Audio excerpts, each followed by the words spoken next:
Thank you for listening to this Belly Up Sports Podcast Network product. Some said we go belly up, so we made it our name, and we're still here. Wait, so who's on your Mount Rushmore of wrestlers? For me, it's easy.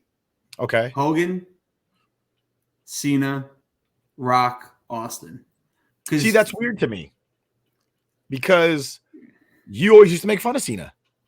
You know, right? Cena can't learn more than 4 moves. Please delete an older move to make room for new moves. You're right.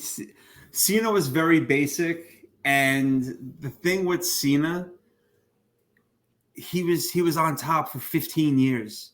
15 years to where even how stale his gimmick may have been because he never turned heel or whatever, he was on top for so long. So long he was on. There's only one wrestler who's never a heel. When he first started the rapping gimmick, I loved. I was a fan of that. That's what caught my attention with him. He was coming out and back then the jerseys, the throwback jerseys were popular. Everybody was wearing them. Mitchell and Ness was on fire. Oh, absolutely. And he would either rep the city he was in, or if he was in Boston, he would wear the Yankee jersey like he did at Backlash 03 when he fought Brock. And that's what caught my attention, and I started liking him. But then, he went to Raw. And, I could like you. I love The Rock. But even during the Attitude Era, if he lost the belt and wasn't champion, it would be okay. But that never happened with Cena. It was just always he was plowing through everyone. I want to say maybe there was a time or two where he should have lost the belt to certain people, and he didn't. But he was on top for so long, and you could tell with today's product how desperately they don't have a major star outside of Roman. And back when Cena was there, you had Cena, Brock, Orton, Batista, Triple H. They don't have anybody that has a at least in my mind, they don't have anybody that is really I don't even know how to say it. They don't have anybody that's bigger got than those the company.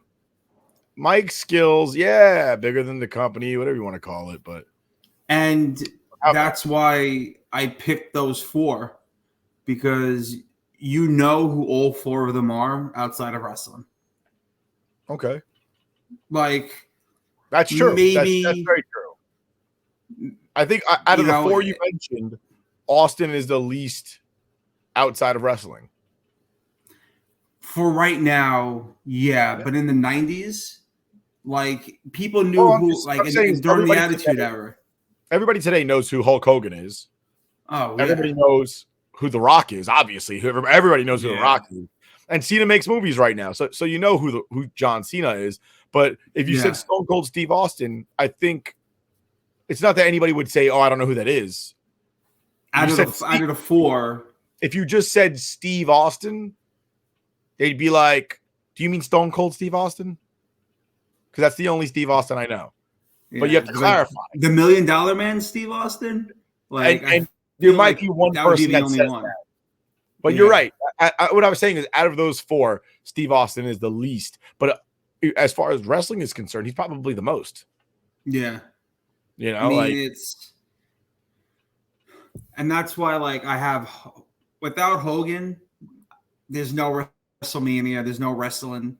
Even what he did, it's because of Hogan that the WWF turned it up to what they did during the Attitude Era. Really, it's because of Andre, but yeah. No, I mean Hogan turning. When Hogan turned in WCW, that changed everything. So that's why he's up there, because he did it in 2 different generations to where he was on top and the guy, and in 2 different companies. And then Austin and Rock, come on, they carried the Attitude Era. I wouldn't say it was best just feud in wrestling. I wouldn't say it was just them. I think Triple H had more to do with the Attitude Era than either one of them.